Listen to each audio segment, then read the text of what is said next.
moment of that, that'll be very important to MKOI's success. See if it's fasting Silas or if he wants to be strong this year. No, I don't know what you're talking about. Two items is full build for Silas. The chains weigh him down. He's only got enough side of the map. I do want to say, though, for G2, I think this early game, I mean, this is the best early game we've seen from them thus far, for sure.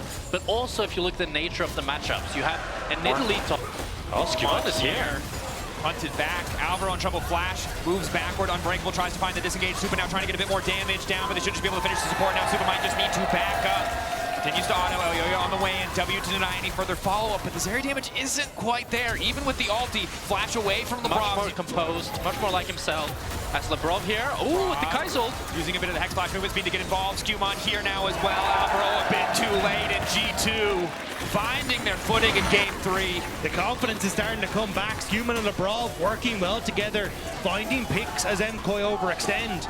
Now they get the bot side jungle, they get a bunch of those minions tossed into that bot side turret to no avail of MKOI. But MKOI looking to maybe collapse on the low health cow.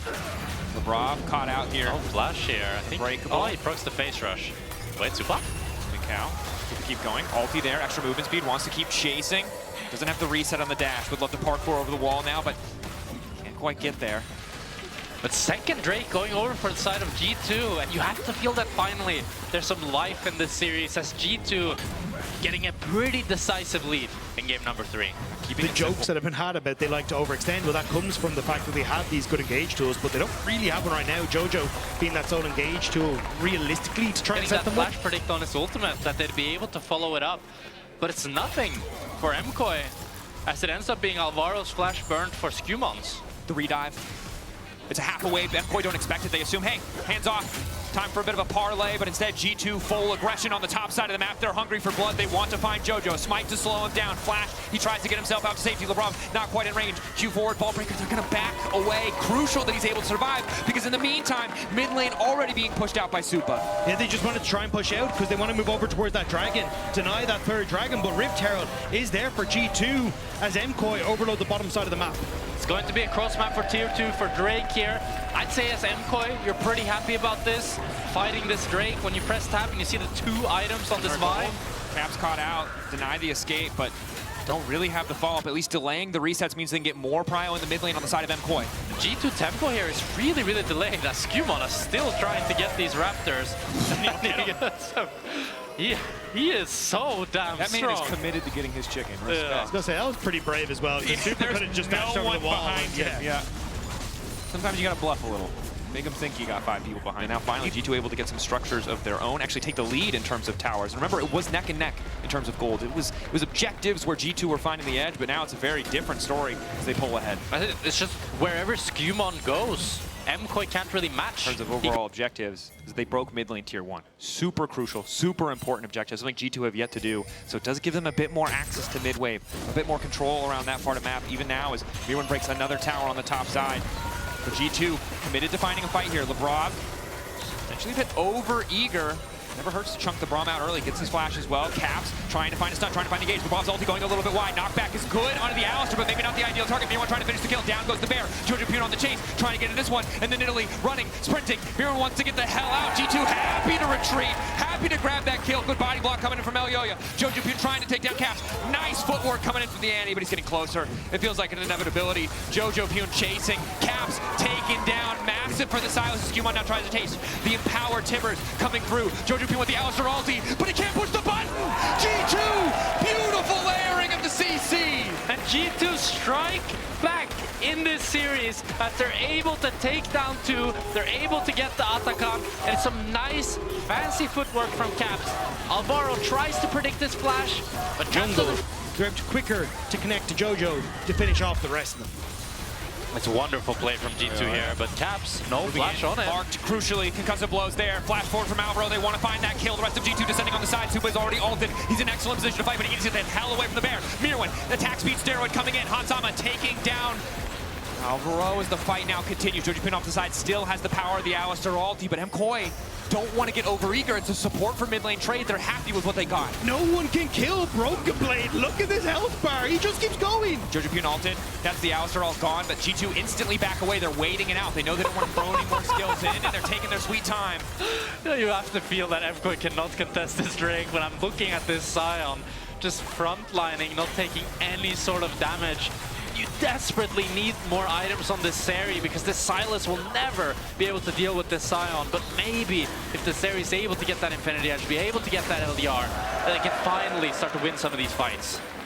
There's a lot of maybes for the side of it. You do. And it's a different case if you're the one ahead in gold. If you're the one who's first on the objective, it makes it so easy because they have to come to you. But you're down in Drakes.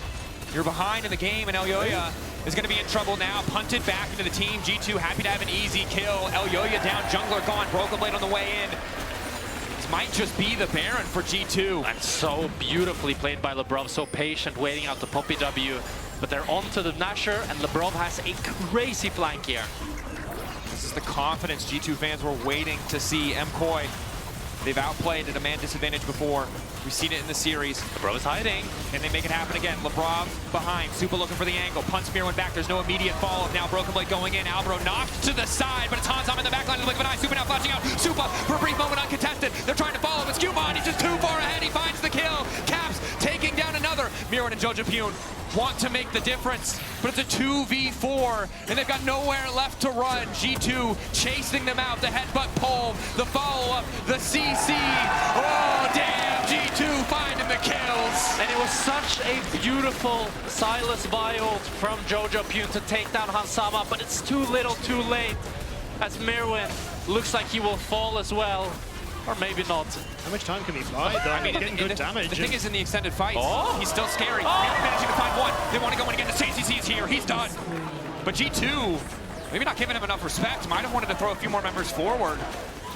But they weren't able to get one back, but it's a little... Able to take down Supa as well. And it's G2 with the advantage. Going in. Whip it completely! Elyoya, no! Look at his team. Mirren's in base. Elyoya is trying to force these engages, and I really don't understand why. It looks like he's crumbling under the pressure. In a tough game, you feel desperation. Yeah, and game one, game two, he was stone cold, right? This is the captain of the team. This is the man this team was built around, but here, not able to find the angles. The first play of the game was solid, but now just so woefully far behind Skewmon for G2. Going to grab this Baron, uncontested. Starting to feel like the first victory lap for this team in the series, as Mirwin now caught out as well. Pulverized, one auto, taking their time. Mirwin, powerful in lane, but has not been able to transition that lead. But with Albro along the way, maybe they can get it done. Doesn't have quite enough time for the heal. Flash out from Caps at the very least. TP is there, but the Baron's already down. G2 happy to just grab that kill and grab the TP. Skewmon, who's so far ahead, who could do so much work, is fine. They over-focus on Caps or Broken Blade. You can see they just do not do damage to this Sion. Oh my god, this Sion can do no wrong right now, as he can just frontline with the anti-shields, with the unending despair. And I don't think MKOI has any chance of entering this Drake. They might try, however. JoJoPune at least tanky enough that he can face check, but it's just because Hansama and Skewmon are otherwise occupied. Soul for the side. For G2, starting to feel that momentum, starting to feel that fire. We ran the graphic earlier, ran it for too long, couldn't take it down. But it's good to bring it up now. If Caps wins a game in finals, he wins the series. There's a reason this blows can stack. Baron started, but it only takes 2 members from the side of G2 to secure, and MKOI desperately trying to push mid lane. But the Baron's falling. But MKOI can drop it and try to hold control of the Elder here. But I think Broken Blade can just walk at them. Seems like he can. JoJoPune forced to flash. Mirwin waiting over the wall. Spear not hitting a priority target. Albro continuing to back up. Unbreakable used a bit early, but G2 again, so patient. The lack of engagement from MKOI means they get to play this so slow. Decent poke from the Broken Blade. I take it back. He took no damage. Spear, no damage. He cannot be hurt. JoJoPune holding onto the Vi ultimate. MKOI slowly being pushed back. Eyes on Lebrov. The potential for a big engage here. Has the flash available. If he catches Supa, it's going to be big. Can't quite find the angle. Supa untouched for now. Caps can't find him either, but Supa's forced to retreat. It's a bloodbath in the midst of everything. Mirwin still getting decent damage down. Caps going golden. Elyoya forced back. G2 finding the double for Hans. A nearly effortless fight. It was a long, hard-fought game for MCOY, but there's just nothing they can do. G2 are too strong, and they will start that march to try and get to that game 5. And Broken Blade was just too damn tanky. They did not have anywhere near the damage they needed, as G2 will barrel down the ball lane and finally breathe some life back into this series. G2 will not go quietly in this series. It will not be a repeat of Winter. G2 striking back against MKOI. Broken Blade unconcerned, undamaged, unfaltered, feeling confident as G2 finds